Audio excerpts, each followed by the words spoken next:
if we lose, honestly, now the way it's going, the pressure is going to be on, and you're going to hear it from all the fans. You're going to hear it from all the media, and it might come to a point where I think he'll probably either be gone, depending on how we do in league, gone at Christmas, or at the end of next season. Spartans! What is your profession? Yes, people, another edition of Knightz the Round Table Discussions, where we discuss all sport all the time. Got my special guest. We haven't seen him in a little while, but he's back. My guy ST is with me. How are you doing, sir? What's going on, bro? I'm glad to be back, man. Listen, happy to have you. Happy to have you.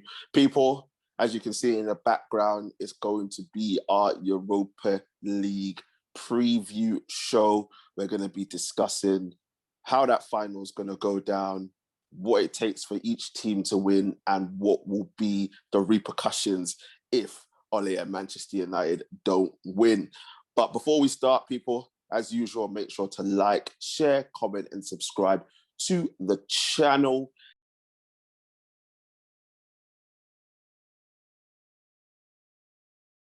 Get them likes up, get them subscriptions up. Make sure to share it and get it out there, people, because it's good content that we're putting out and we want everybody to see it. And don't forget to join our social media pages as well. Links will be in the description. But yes, Europa League Final, Villarreal versus Manchester United, happening on Wednesday. ST, obviously, Premier League season's done. People, there will be an end of season review show later on. I think after the Champions League final, all the man them are going to jump on and do one. So don't think that we've forgotten to do that. But yeah, Premier League season's done. Europa League final is on the horizon. First of all, what are you expecting from Ole and Manchester United in this final, bro? You know what? I know Man United already. We don't have a system of play. However, what I'm hoping and what I'm going for is we definitely have the better individuals, the more potent strikers. And I feel like that should, in theory, be enough to get us through the line. But, you know, this is Unai Emery's cup. You know, the Unai Emery Cup. He used to do it for my favorite Spanish team, Sevilla. Mm-hmm. You know, but I'm hoping the individuals that Man United have will take us to the win, to be honest. I feel like Villarreal, they're a decent side. They should have beaten Real Madrid at the weekend. Mm-hmm. And they have a couple of good players like Gerald Moreno and Alcácer, and the Nigerian Don as well. He's a very dangerous. Sorry about that. But yeah, so I feel like Man United would have the better individual players, and I think that should be enough to take us through. I agree with you. I mean, when you weigh up the two sides, I mean, obviously that Gerard Moreno, bro, he's been on a tear, 30 goals this season, absolutely killing it. Obviously, Paco Alcácer, obviously, I think he's got 12 goals this season or something like that. And Chukwueze, actually, we don't know about Chukwueze because obviously he got the injury against Arsenal in the semi-final. And we have yet to find out whether he's going to be available or not. But I think people are basically saying that he may not make it. But then when you have that in comparison to United with Cavani and Bruno and Pogba and Greenwood and Rashford, with that attacking talent, it should see us over the line. But as you said, we don't have a system. We don't have a style of play. It is based on the individual performances on the day. And if that doesn't work, I think you and I both know that this could be a hard night for Manchester United. And you factor in that it's the Emery Cup. Obviously, you won it 3 times in a row with Sevilla. It's gonna be a mad one, bruv. Like, if we don't if those attacking players don't perform to their maximum, it's going to be one of them ones where it's just going to be a long, bruv. But for Ole, right, He's been the nearly man for however long. He's finally gotten over the hurdle of getting past the semi-final because, he was a semi-man, no hard on and all that. But he's finally got to a final. Can he get us over the line? Can he add the Europa League to a second place finish and claim is the word I'm using, that we've had a decent season? Like I said before, I feel like the player, I'm hoping I'm right, fingers crossed, but I don't think it will be up to him, if you understand what I'm trying to say, that will decide this match. It will be up to our match winners. And I feel like because some of our match winners have had experience in these big games, for example, Pogba scored in, he scored in the Europa League final last time we won? Was it him and Mkhitaryan that scored against Ajax? Yeah, and it was him and Mkhitaryan, and obviously he scored in the. Did he score in the World Cup final as well? He scored in the World Cup final as well. Yeah. So that's one of the players. You have, you've had Cavani, who's played in big matches. You've had we got a lot of players that have played at this level. So I feel like, yes, in the sense that he can still claim it to be a good season. I mean, personally for me, because I expect higher for Manchester United, I've seen a lot of flaws in the sense that because we've only come second, I feel like there are some draws that we should have won. There are some losses we should have drawn and stuff like that. I feel like you can't call it a successful season. I mean, it's an acceptable season because we've technically, if you look at it by points, we've done better than what we've done better. But however, we also spent a lot more money. And that's another problem where people don't see that. And yes, we won the Europa League, but we should have never been in the Europa League in the first place. And we lost to a team that's been relegated in the Turkish league. And that says a lot of things. So if I'm being honest, if we do win the Europa League, I would give it the season a C.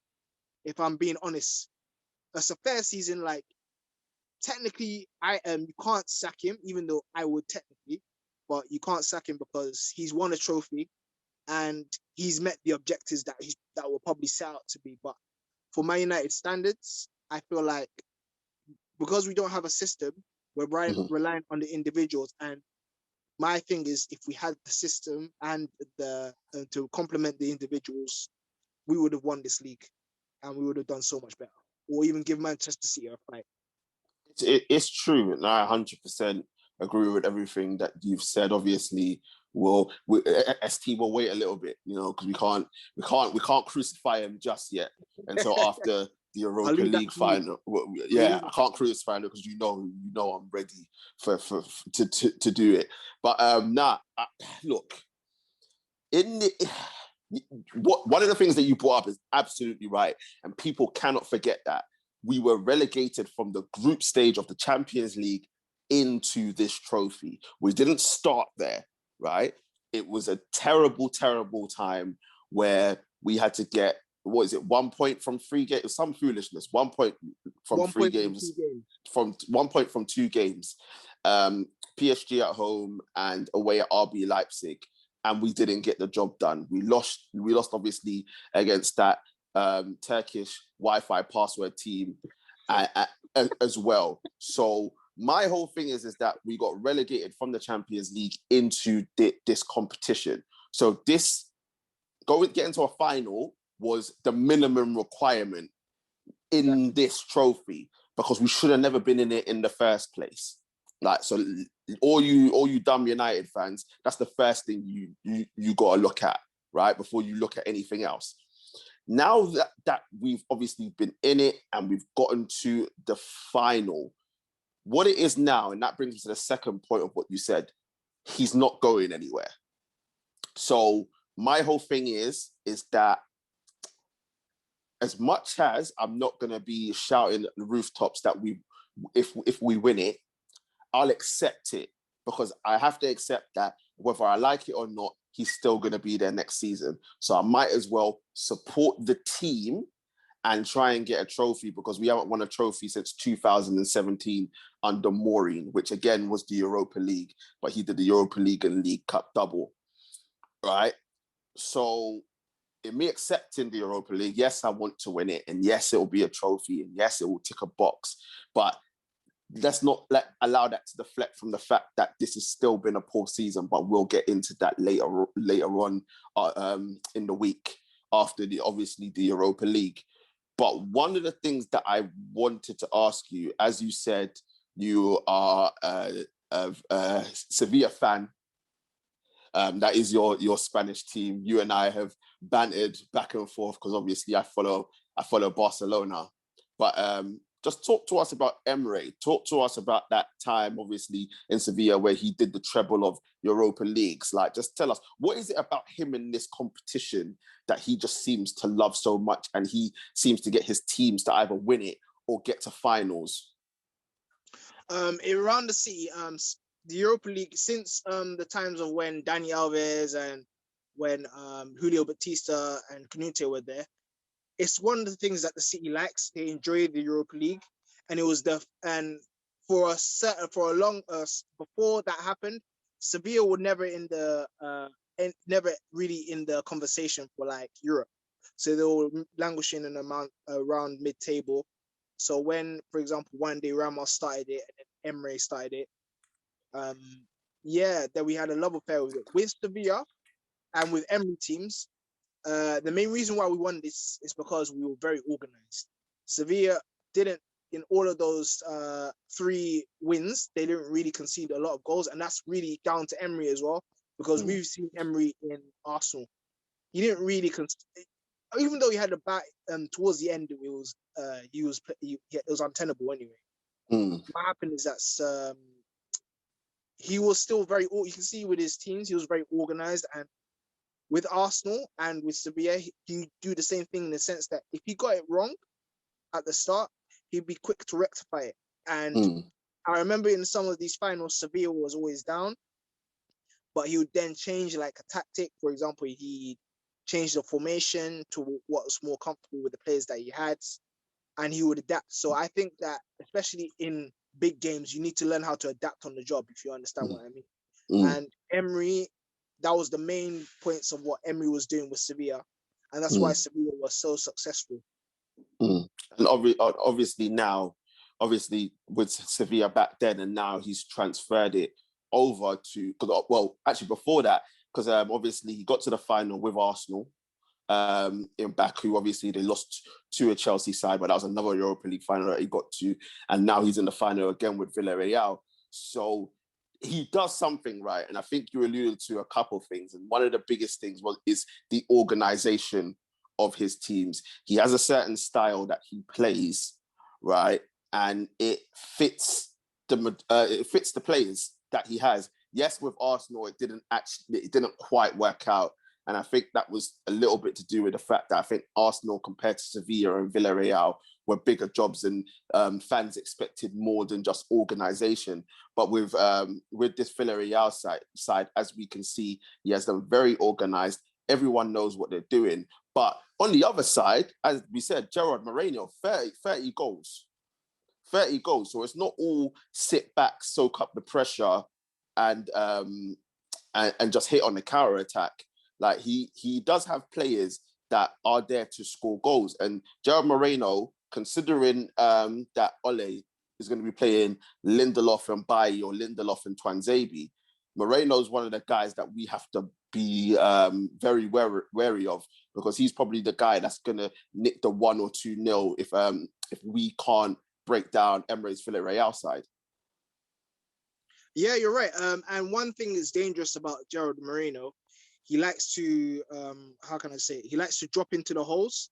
And, you know, when you ever drop into the holes, you don't know where to go with the man. You don't know where to sit off him.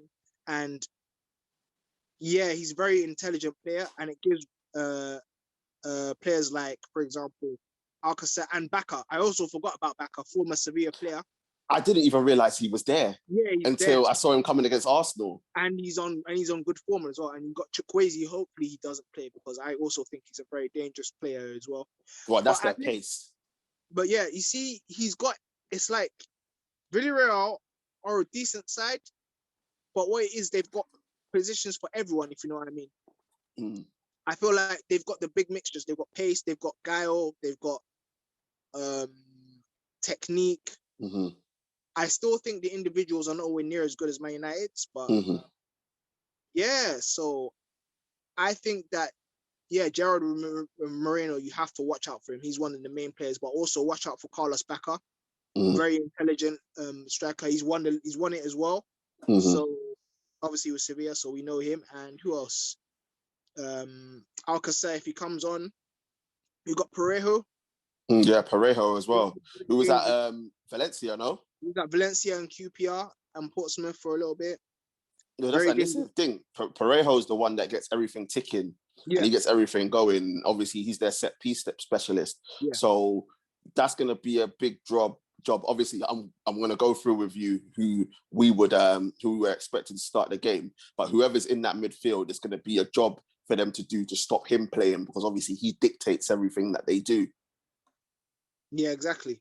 So we need to put someone in him, because if he starts getting control of the midfield, it's going to be a very big problem, because yeah, the only way you can offset someone like that is to rush him, because we know the speed in La Liga is not the quickest.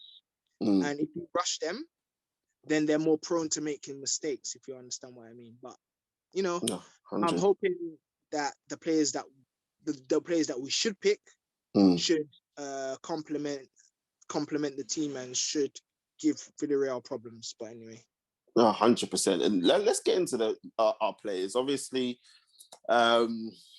we know, before we go through who we think is going to play and whatnot, two things.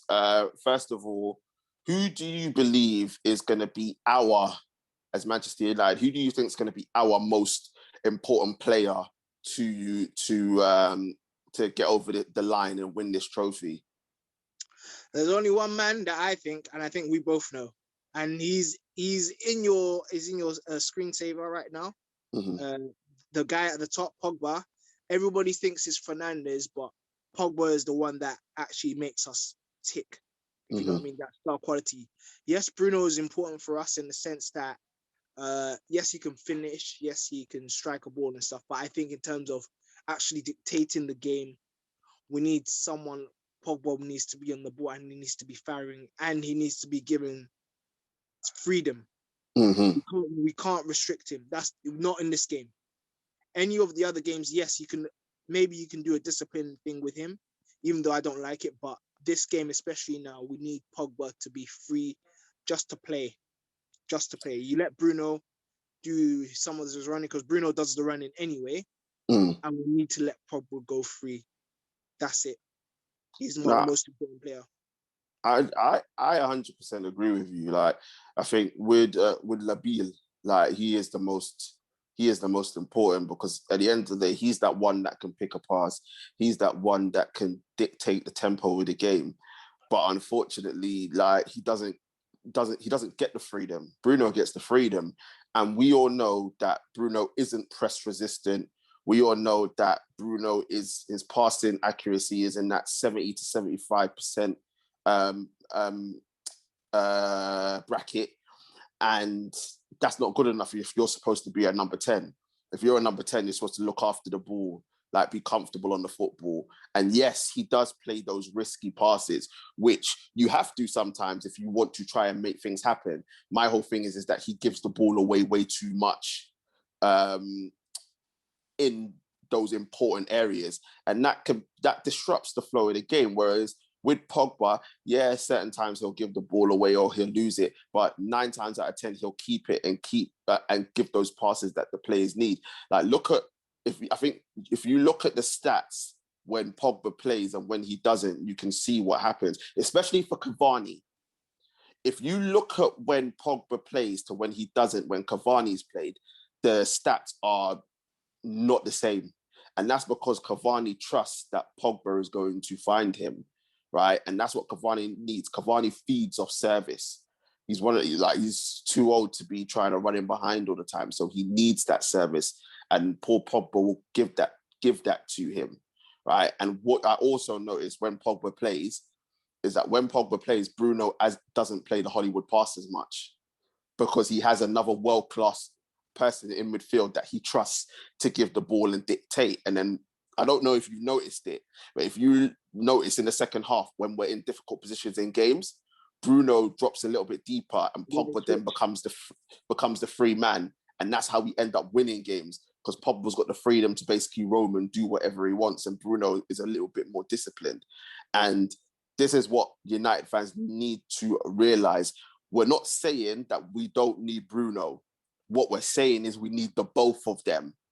Agreed. Right? And too many United fans are like, we don't need Paul Pogba, this, that, and the other. No, we need the both of them because when the both of them are playing, it looks so much better and we thrive better.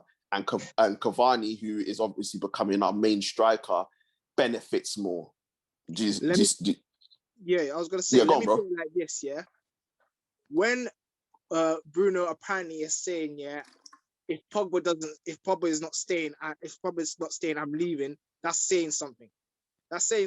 And I always watch Cavani whenever he sees Pogba get the ball, he's on his bike. He's making the movement straight away. Mm-hmm. And this is it. This is what I'm saying. So what I'm saying is that Cavani trusts Pogba, and Pogba's probably the only one that can play that pass consistently. I'm not saying Bruno can't play that pass, but he's not as consistent with it. Like he's not that type of player. Bruno will get goals, and don't get me wrong, he does get his assists. But I guarantee you, if you see the amount of passes that this guy tries to play compared to the assists that he makes, it's nowhere near. Right, and this is the issue. But because everything goes through him, the more stuff goes through you, the higher your stats are going to be. But then when you weigh up the ratios, it doesn't make sense. Do you know what I mean? But what I am saying is that we need the both of them in this team if we're going to win it. I think Pogba's more important in terms of us getting, like, at the end of the day, that AC Milan second leg, that was down to Pogba and Pogba alone. Yeah. Pogba alone got us through that quarterfinal. Do you know what I mean? And Bruno has won games for us as well. So if we have the both of them, we have, as you said, we have the individuals to get us through this game and probably win it. But let me ask you this question. Go on. If Oli loses, we know he's not getting sacked. So that's not a question I'm going to ask you. But if he loses this final, right, how much longer has he got in this job? If I'm honest, the way, you know what it is? Because he's finished in the Champions League spots and he's got into a final, unfortunately, our owners, well, not my owners, but the club's owners, the club who owns the clubs, they're gonna think that it's progress anyway. Although I do think I see him another year. But that's unless it depends also on how badly he does in other competitions. But however, if he does lose this game, the pressure from the fans is going to be a lot. The fans. See, I don't think so. Honestly, I know what you and I we've already got pressure on him because we want him out anyway. But I think even if he were to lose this final, the Oli sexuals will be like, well, at least we were there. They'll be like, at least we were there. I don't know about that, in the sense that I hear what you're saying, but I don't know about that in the sense that we're favorites. And it's like, people are expecting him to win. And I think now, due to all what's happened between our clubs at this moment in time, I feel like if we lose, that's gonna then put more pressures on the owners, and then they're gonna be looking like, raw, because we've done so badly. I mean, we've lost this final where we were favorites. They're gonna be looking at their guys like, what? Like, listen, you were supposed to win this. Like, you've got until this time to win something. Because if we lose, honestly, now the way it's going, the pressure is going to be on, and you're going to hear it from all the fans. You're going to hear it from or the media, and it might come to a point where I think he'll probably either be gone, depending on how we do in league, gone at Christmas or at the end of next season. See, I hear you, and I 100% agree. But I honestly believe, right, if he loses this final, they'll just be like, we were glad to be in it. Don't get me wrong, they'll be upset that we lost, but I don't think the pressure will be on him. I think the pressure will be on the owners, and obviously the pressure's already on the owners because the fan base want them out, not realizing that you should want Ollie out as well, because if Ollie was really about the club, he would have come out and said something about the owners by now. But he hasn't. And I get it to a certain extent because they're your employers and you can't really seem to be going against it. But my whole thing is that if you are for the fans and you do support it, you do one of either two things. Either you give a tongue-in-cheek response where people can read between the lines, or you don't say anything at all. Don't come out and big up the owners to the fans when you know the fans hate them as it is. But I think the pressure will be on the owners because the excuse that will come out from the Ollie sexuals is he needs more money to spend. Bridget, how much more money does this guy need to spend? Like, people are saying that, imagine people are saying, we need to go out and buy another right back and a centre back. Wan-Bissaka, is Wan-Bissaka Ollie signing? I'm sure he is. Yeah, he is. Wan-Bissaka's Ollie signing. The fridge on toast. Harry Maguire's Ollie sacking. Tellez is Ollie sacking. Ollie sacking. I see. That's how much I want him out. I'm saying sacking instead of that's who we bought. Signing. Sorry. Yeah. Signing. And I think between those three, he spent about 150 million. Yeah.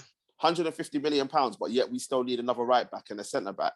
And then Van der Beek was his signing, supposedly. Dan James was definitely his signing because Sonic the Hedgehog is definitely his signing. You can see he's Ollie or signing all day because he's so crap, right? So when you take into consideration all of these things, right, it's like, how much more money does this man need? How much more money is he gonna piss off? Do you know what I mean? Like, he's supposed to be building a squad, right? But every time he spends money, you lot are saying, throw more money at him. When it was Maureen, he spent this amount of money already, so we can't give him no more. How does that make sense, bro? It don't make no sense. And this is what I'm saying to you. I don't think the pressure will be, don't get me wrong, everyone that's Ollie out will put pressure on him. The media, because the media will be like, this is 2.5 years, and in 2.5 years, when Louis van Gaal was here, he won the FA Cup. Maureen won the Europa League and the League Cup. If he's here for 2.5 years and he hasn't won anything, it's like, well, how is he getting a free pass? Because he hasn't brought no trophies to the table, right? Louis van Gaal he won the FA Cup, but he got sacked because he finished 5th. And why? Because of the Champions League money. So the owners were like, see you later. Maureen won 2 trophies the first season. Second season, finished 2nd with more points than Ollie, by the way, that people were saying. And then when Maureen did it, everyone was cussing. But we'll get to that to the end of this year. I told you, I got smoke for these people all day, right? And then obviously the 3rd season, it was going to shit. Now, yes, I wanted Maureen out. But my whole thing is keep the same energy. Now, if he goes and wins it, it's like, well, it's mediocrity, but 2nd place, he's won a trophy. He puts the critics to the side saying he hasn't won anything. Then he goes again next season. But if he doesn't, I'm sorry, the man should be gone because he's brought nothing to the table. Nothing at all. The only thing, and I said it in previous podcasts, that all he's brought to the table is that he's gotten rid of a lot of the deadwood from this club. And I like the team that I'm seeing. But I can like the team that I'm seeing as much as I want. The team has to be aspiring to be put back where Manchester United need to be, which is winning the major trophies, not just any trophy. Not any trophy will do at Manchester United Football Club. Premier League, bruv, as far as I'm concerned, the Premier League and the Champions League are the 2 that you want to win. After that, bro, I'm not even lying to you. I'd put the FA Cup next. Yeah, I agree. I'd put the FA Cup next, then the Europa League. I agree. Because I think the FA Cup's harder to win than the Europa League. I agree. Do you know what I mean? So you winning the Europa League, as you said, finishing second with a lower points than what Maureen did when he was second in a pandemic year where everybody was failing, right? The least you can do is win the Europa League. The least you can do is win the Europa League. But if he doesn't, oh my Lord. Listen, when I tell you, I feel sorry for him. I do.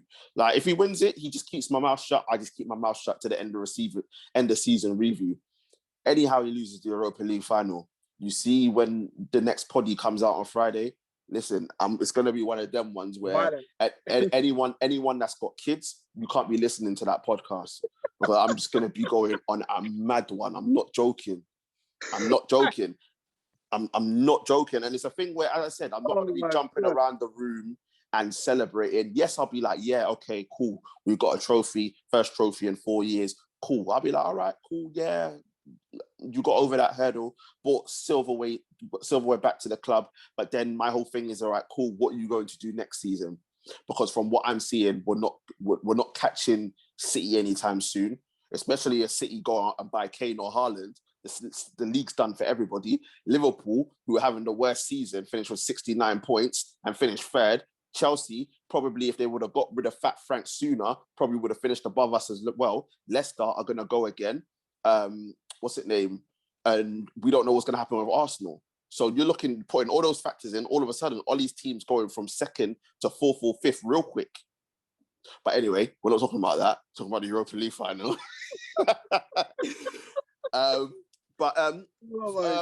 Final thing, bro. Final thing before we go through our team and say who we're going to start. What's your prediction? What are you saying?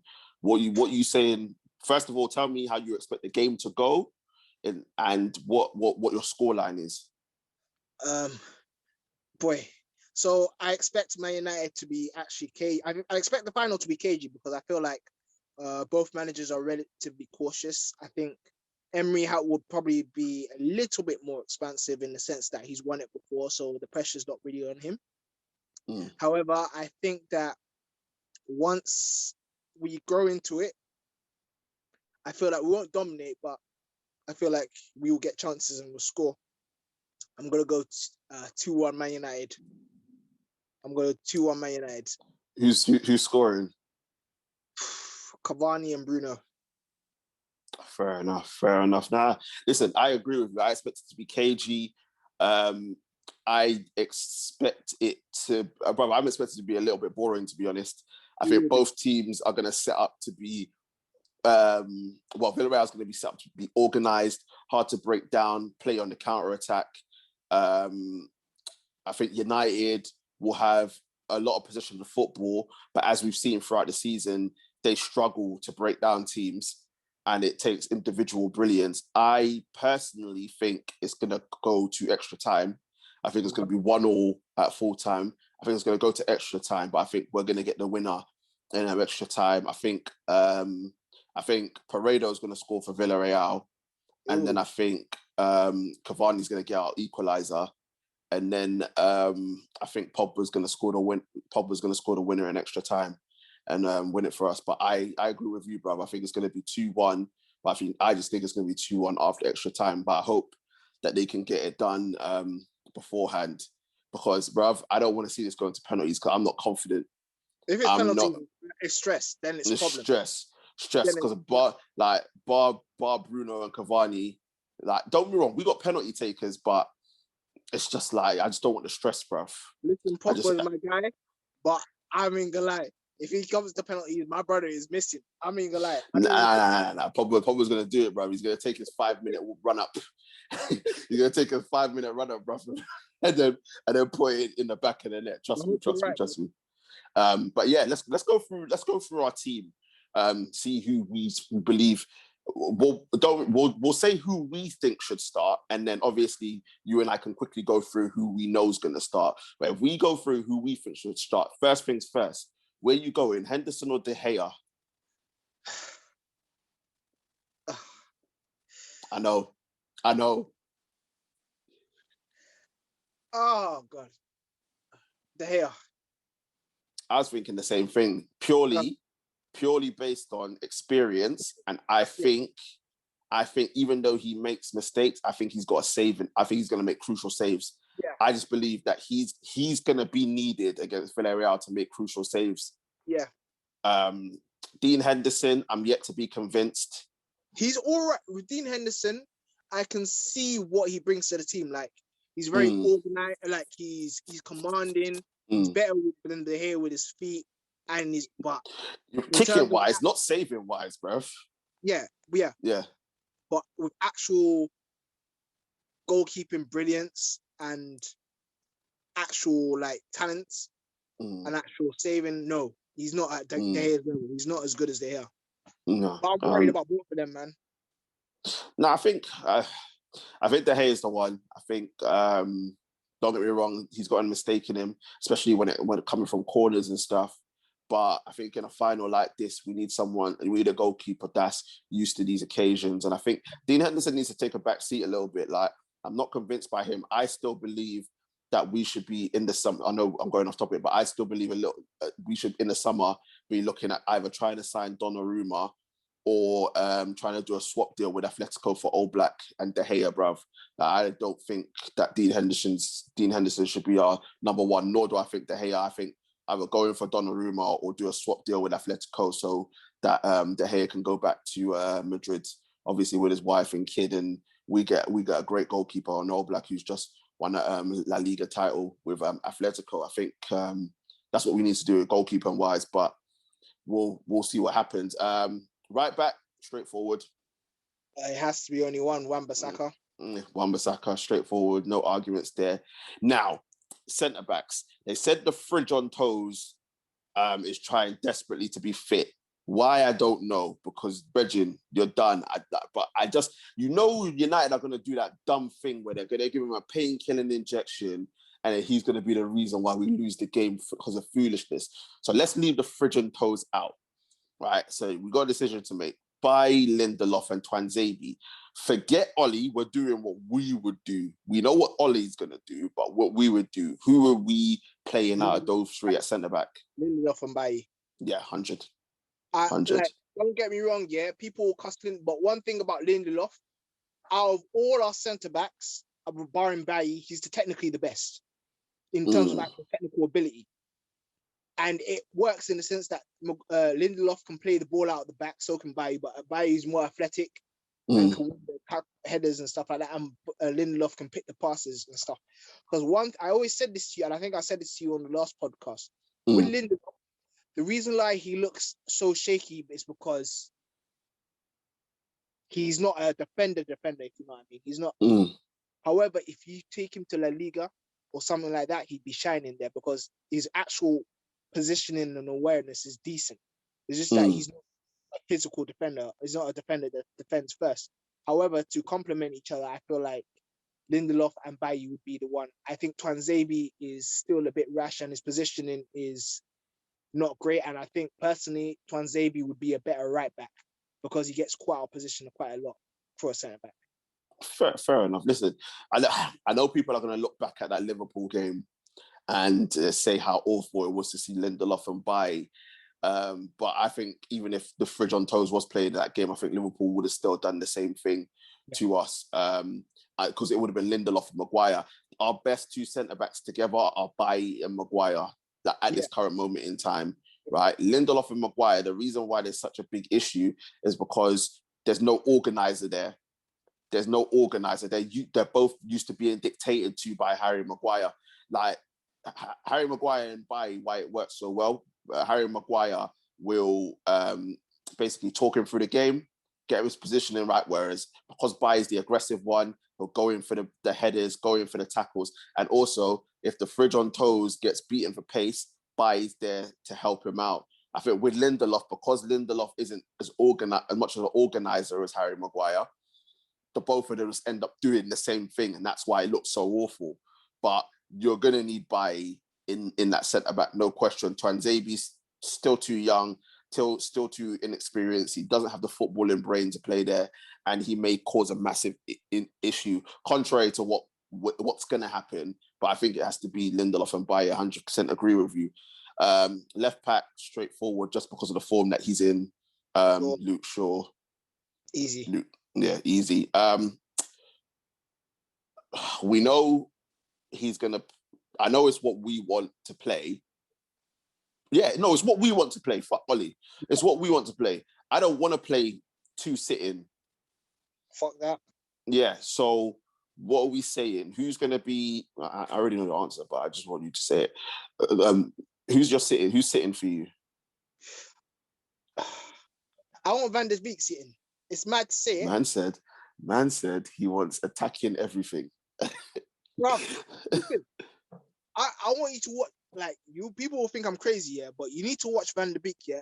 And I was watching him against Wolves, and I know it's only Wolves. Defensively, this guy was intelligent. And I was like, you know what? And he's played that with Ajax before, where he's sitting. Obviously, sometimes you want Van der Beek going forward, but I think Van der Beek has the discipline to do it. If not, then it's either that or Fred, but I would like Van der Beek there, if I'm being honest. I think Van der Beek's way too attacking, and Ollie isn't intelligent enough to play that system. But I think you have to go with Pastor Fred. Yeah. I think you're going to have to go with Pastor Fred, the one sitting, just because obviously his combativeness, obviously he gets around the pitch, his tenacity and whatnot. As much as I do, like, Van der Beek playing there is against, like, obviously, like, teams from like 12 and under in the Premier League. Like, I 100% agree with you there, but I think in a big game like this, I think you have to play Pastor Fred. Obviously, we're going with two 8s or 2 10s, how you want to look at it. Straightforward, Pogba and Bruno. That's it. Yeah. Right. Front 3. Obviously, we're going Cavani centre forward.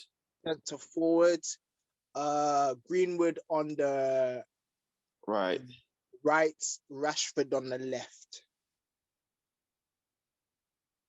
I know you hate Rashford, but I feel like it's because we ain't got a choice. If Tony's fit, Tony plays.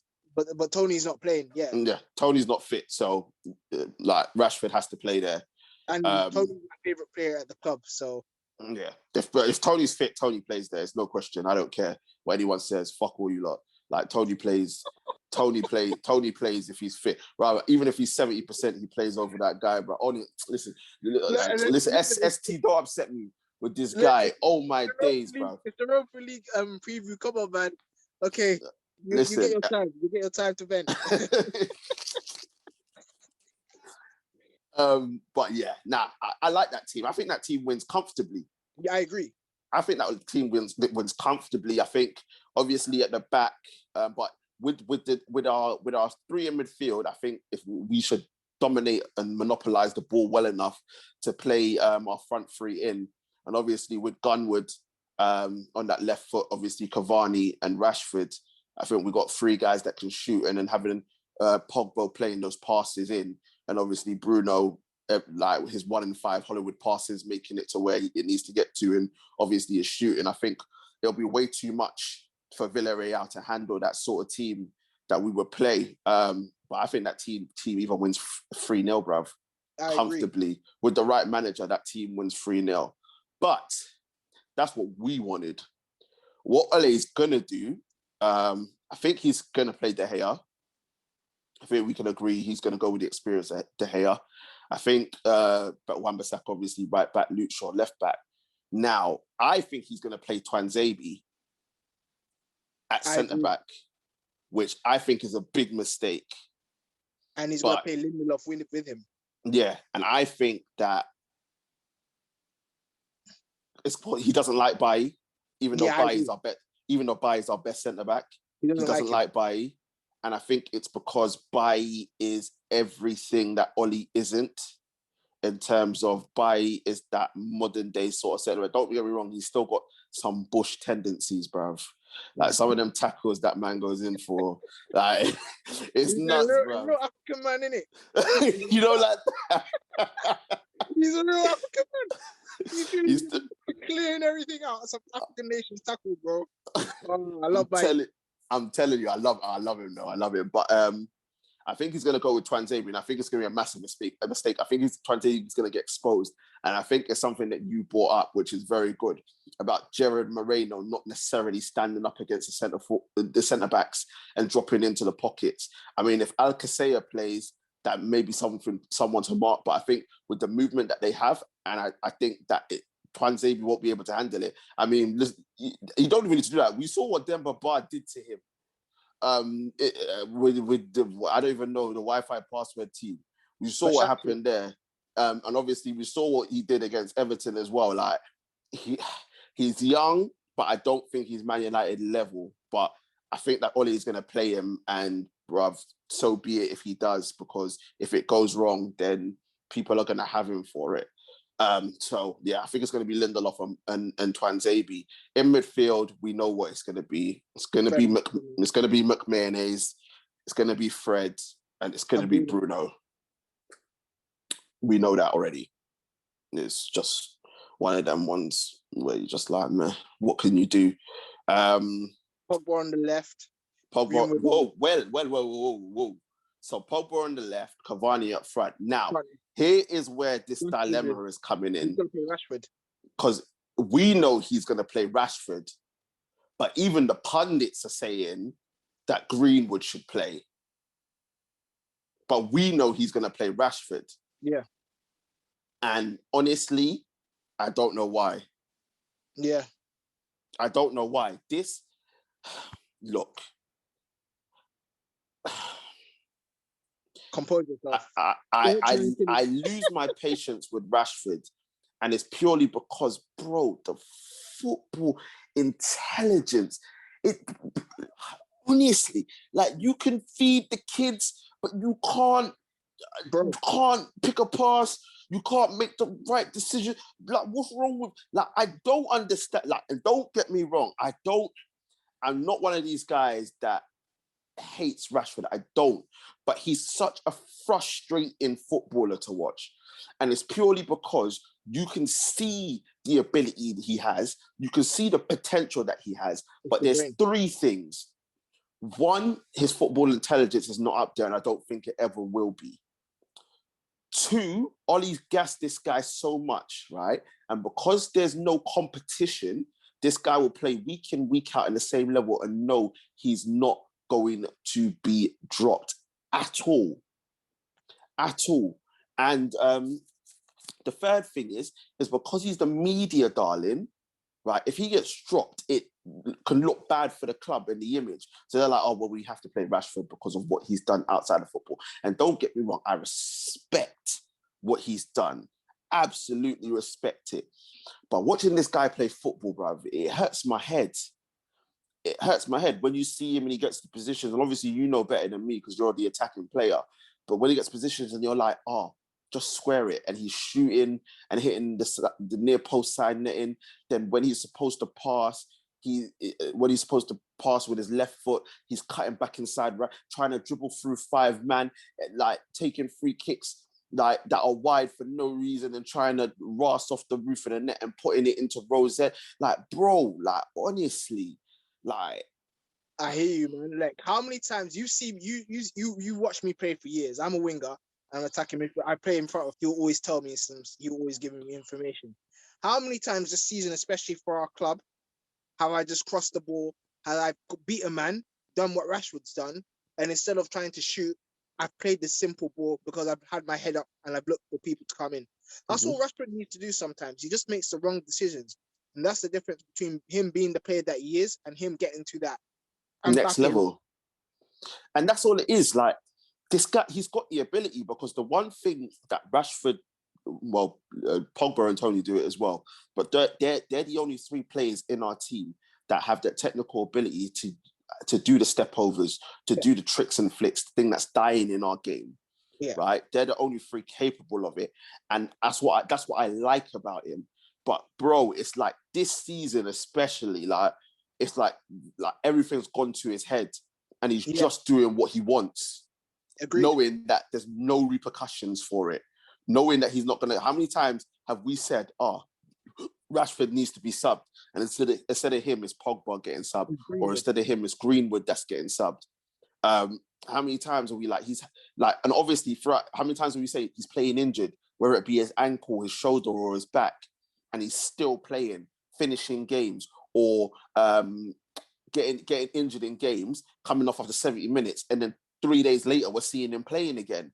Like, go on, bro. I was gonna say, just to add to your point, and the worst thing is, and especially for a player like him, a winger, as you know, as a winger, I know, pace is something, and athleticism helps you as a winger. And especially with his football intelligence, it's more needed for him. And without it, it's struggling. And the fact that Ollie keeps playing him, that can affect him in the long run. And what's happening is that it's hindering his performances. I feel like with a player like Rashford at this moment in time, you need to conserve him. You need to play Greenwood, who has the more football intelligent. He may not be as fast and dynamic as Rashford, but he's more intelligent. He'll pick the and his finishing's better as well. You can bring Rashford on when Villarreal's legs are tired. And who wants 65 minutes? Who wants to see Rashford for the last 20 minutes of games? Nobody. It's long, bruv. It's long. And that's why I think that Greenwood and form, we're talking about form here. I think Greenwood scored 8 goals in the last 9 games or some stat like that. Do you know what I mean? So if we're looking at form as well, Greenwood has to play. And the final thing is that Rashford don't like playing on the right. And this is a part of the football intelligence aspect of it, because he can't cut inside and shoot. So he actually has to use his football brain to beat a man or to play that pass, and he doesn't do it. So for me, Greenwood has to start on the left. But we know Rashford's going to start this game and Greenwood's going to be in the bench. I'd be very, very surprised if Rashford doesn't start on the right-hand side. Happy because Greenwood starts, but very surprised if Ole actually does something intelligent and decides to drop Rashford and bring him off on the bench and start Greenwood. But even still, when you look at the team that Ole is looking to start, that team should still win this game. Agreed. But we're going to have an inexperienced centre-back in Twanzebe. We're going to have a player that's constantly hiding in big games in McMahon's, right? And then we're going to have an out-of-form Rashford playing down the right-hand side.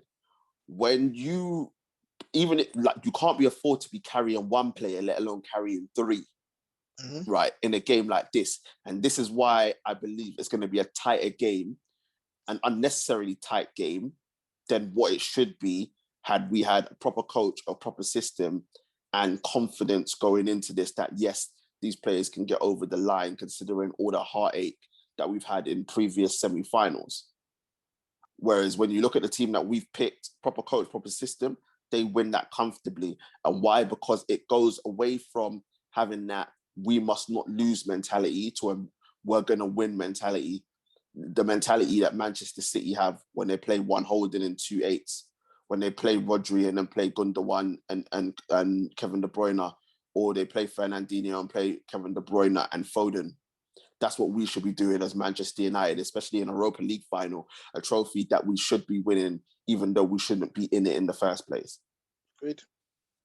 But people, we're going to see what happens. As we both said, ST believes that it's going to be a 2-1 in normal time. I think it's going to be a 2-1 in extra time. But hopefully, Manchester United can get over the line and win a trophy that will make it a decent season, considering second place finish, Europa League trophy.